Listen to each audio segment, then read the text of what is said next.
Welcome back to my channel where we talk about Social Security changes, the next two stimulus packages, and daily news updates as well. There is a new proposal that would give an $8,000 stimulus payment to adults who don't have children. So let's discuss the details in this video, but before we do, don't forget to like this video and subscribe. I also have a second channel, so if you could do me a huge favor, click on the link that's in the description of this video, go ahead and subscribe to my second channel. I'm going to be giving away a stimulus check on that channel just as a thank you for supporting my work. So in this video, we're going to discuss the details of the new proposal that would give adults $8,000 in stimulus payments. We're going to do an overview on that proposal as well as discuss who qualifies, specifically talking about seniors and those who are on Social Security. Specifically, we're going to go into detail as to whether or not you'll qualify for these payments if you're a senior or if you're on Social Security benefits. But before we jump into that, I like to do a quick update on daily trending news. Press Secretary Jen Psaki just gave an update on the state of the and how things are going in regards to rates. Now, this will have a massive impact on the future of stimulus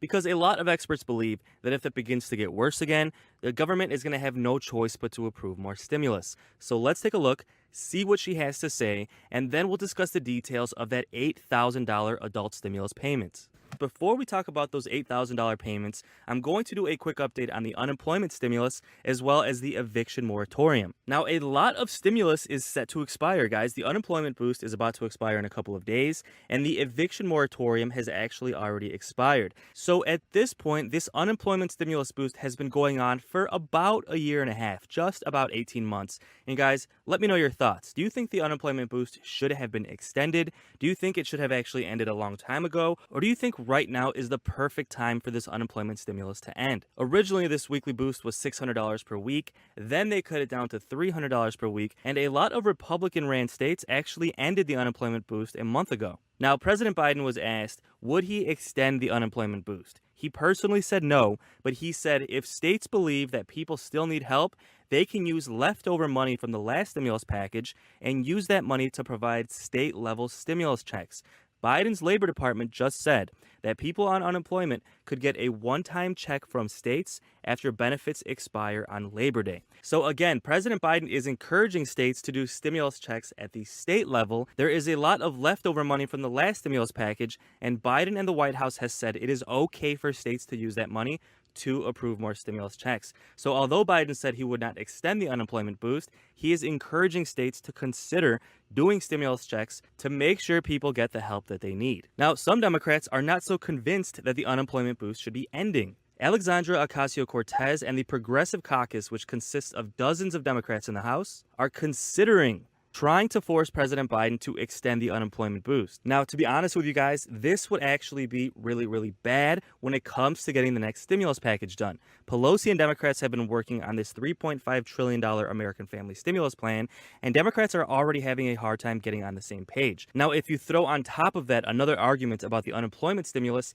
things are going to get really messy. So although progressives like AOC want to extend the unemployment boost, they're trying to pick their battles. So right now they're deciding whether or not they're actually going to push for this. Quite frankly, experts really don't think they're going to push for it just because there are so many other things that they're trying to include in this package. Remember, Democrats are already fighting for a fourth round of stimulus checks in this American Family Stimulus package. Some Democrats are fighting for a $200 per month stimulus boost for everyone who's on Social Security benefits. And now we have this new proposal of an $8,000 adult stimulus payment, which would be paid out in monthly payments as well, similar to that child tax credit. So as of now, the unemployment boost is set to expire on Labor Day. We'll have to wait and see if progressive Democrats try to extend it, but quite frankly, it's looking pretty unlikely. And guys, it looks like we're on the cusp of finally seeing this unemployment boost end. I know half of the people in this country are saying, hey, we have to end this unemployment boost, people have to get back to work.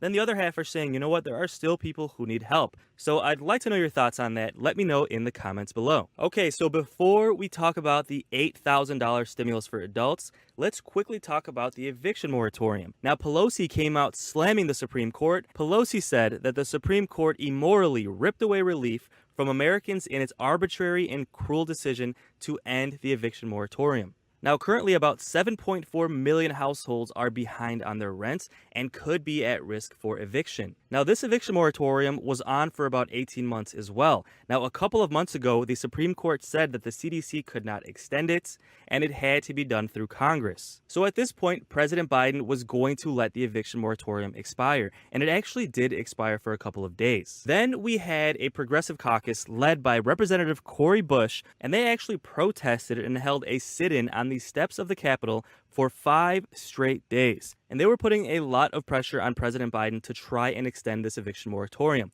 Now, President Biden made an announcement that the legality of him and the CDC extending the eviction ban was not quite clear, and he wasn't sure if he had the power to do this, and he encouraged Congress to pass it themselves. Now, Democrats did not have the votes to get this done, and with all the pressure that President Biden was facing, he went ahead and told the CDC to extend the eviction ban for 2 more months, which would take it through early October. Now, the reason President Biden only did 2 months is because he knew the Supreme Court would challenge it, and he thought it would take the Supreme Court about 2 months just to decide on the issue. So his thought process was, we'll do a 2-month extension. By the time the Supreme Court even challenges it, the 2 months will be over. Well, the Supreme Court moved really quickly, and after about 30 days, they decided in a 6-3 vote that the CDC did not have the legal capacity to extend the eviction moratorium, and it would have to be done through Congress. So now the eviction moratorium has officially been lifted as well. And guys, this is why the Supreme Court is really important. Remember, Republicans have jammed in 3 additional conservative judges just in the last 3 years, and Democrats have been really upset by this. And it's issues like this where the Supreme Court really comes to the forefront.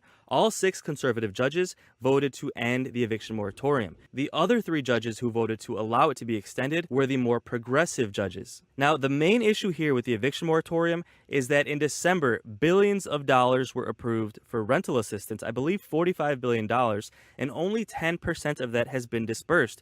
So all of these people who are facing eviction actually already have stimulus that have been approved for them. It's just the system has so many bottlenecks and is so inefficient that these people still have not received the money for rental assistance. So this stimulus money, which was approved, could prevent these evictions, and this is why Democrats want to extend the moratorium. Not because they want to screw over landlords, but because the stimulus to solve this issue has already been approved. It's just the system is so inefficient that after 8 months, only 10% of the $45 billion has been spent. Guys, that is completely unacceptable. So now Democrats are trying to get this money to the people more quickly. Nancy Pelosi and top Democrats have conceded that they don't have enough votes to extend the eviction moratorium, but they're trying to find a way to allow this money to be distributed more quickly. And guys, if you're in a situation where you're behind on your rent or you need rental assistance money, the best thing you can do is go online and Google your county, whatever county you live in, and then also enter housing authority and rental assistance. Usually the top website is going to be your county's website, which is going to show you how to apply for it. Now, quick disclaimer, make sure whatever website you give your information to is a .gov website. There's a lot of scams out there pretending to be stimulus websites, but it has to be a .gov website, otherwise it could potentially be a scam. Okay guys, let's talk about the new proposal for an $8,000 stimulus payment for adults. We're going to talk about who would qualify, specifically if seniors and people on Social Security benefits would qualify. First, let's watch this quick video which discusses the highlights of the bill, and then we'll discuss the details and who potentially would qualify. Representative Gwen Moore is reintroducing the Worker Relief and Credit Reform Act to Congress. The bill would make changes to income tax credits by expanding the definition of work to include unpaid caregivers and low-income students. Now, this would mean people like stay-at-home mothers or fathers and those caring for the sick or sick family members could potentially receive tax returns. The bill also increases the amount of money given back to low-income workers. If you're a single person and you earn right now $30,000 a year, you will get some portion of that money back. And in lieu of raising the minimum wage, for example, this would be a big help to people.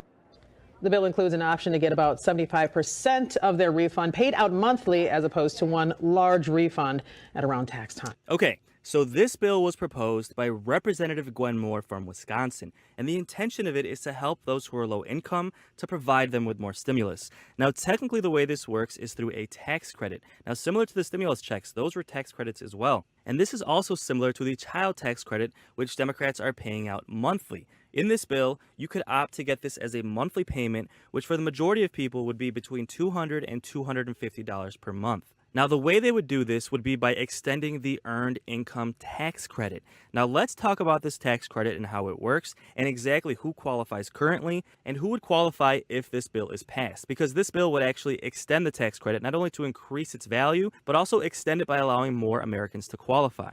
Now, as it states in the title, this is an Earned Income Tax Credit. So yes, currently, you do have to at least earn $1 in income that year, and this does not include Social Security benefits. This would have to be earned income from a job. Now, I know a lot of people watching my videos are retired, so as soon as I said that, you want to smash the dislike button and you want to turn this video off. Now, don't do that quite yet, because the way this tax credit works is even if you just work one day in a year, you qualify for this Earned Income Tax Credit. So if you have the ability to work a part-time job, even if it's once a month, you would qualify for this tax credit. And this bill actually wants to extend the qualifications to allow caregivers who care for their own family members to qualify as well. So although we don't yet have all of the details, there is a chance that if you have a spouse and you're both elderly and you care for that spouse, you might qualify for this Earned Income Tax Credit just by caring for your spouse. Now, that still has not been confirmed, but the way it's been worded in the bill, it does seem like you would qualify if you care for your spouse. And again, I know all of you have worked your entire lives and you deserve to be completely retired. But even if you just work once a month, you're going to qualify for this Earned Income Tax Credit. Now, currently, if you don't have kids, the maximum value of this tax credit for adults is $1,500 per year. This proposal would expand that to $4,000 a year for singles and $8,000 a year for married couples. So married couples could get an $8,000 stimulus payment per year if this plan is approved. Guys, that would be even better than the monthly stimulus for Social Security benefits. It would honestly be even better than a fourth round of stimulus checks. And Representative Gwen Moore is pushing to include this in the next stimulus package. Now, this tax credit is a really good opportunity for seniors for a couple of reasons. First, previously, you had to be 65 years or younger to qualify for this tax credit. Now you can be over 65, there is no age limit, and you could qualify for this tax credit. And this was just done this year. So this is a new opportunity for seniors to maybe work part-time, work once a month, and qualify for this $1,500 per year tax credit. And if this proposal is approved, that tax credit's actually going to go up to $4,000 and $8,000 for a married couple. I also want to point out that this tax credit is fully refundable, meaning even if you only work once a month and you only owe $500 in taxes at the end of the year, you will get the full tax credit back as a refund, just like a stimulus check, guys. So even if you paid $1 in taxes, you'd get the entire thing back just like you got the stimulus checks. Now, currently, it's only $1,500 per year, but even if you worked once a month, an additional $1,500 per year would be a massive boost to your income. There are income limits, however, and this does include your Social Security benefits. Now, if you make more than $21,000 per year, including your Social Security benefits, you will no longer qualify for this tax credit. Now, this new stimulus proposal, which is called the Worker Relief and Credit Reform Act, would actually increase that up to $30,000 per year. So if this is approved, you can make $30,000 per year and still qualify, and you could make $50,000 as a married couple and still qualify. So guys, that is really good news. We have a proposal that would give adults $8,000 in stimulus payments, and this is called the Worker Relief and Credit Reform Act and was created by Representative Gwen Moore from Wisconsin. Now, although this is still just a proposal and the details are not fully clear yet, it does seem like seniors and people on Social Security benefits would qualify, especially if you just worked a part-time job, even if it's just once a month. And all of this is happening as Democrats are currently writing the details of the American Family Stimulus Package. So they are fighting to put this in this package, and we should have a lot of updates in the next couple of weeks, as Nancy Pelosi has set a September 15th deadline to have the details done of that package. So guys, don't forget to subscribe, and I will keep you posted on the next two stimulus packages, Social Security changes, and daily news updates as well. And thank you so much for watching. So until the next video, take care and have a great day.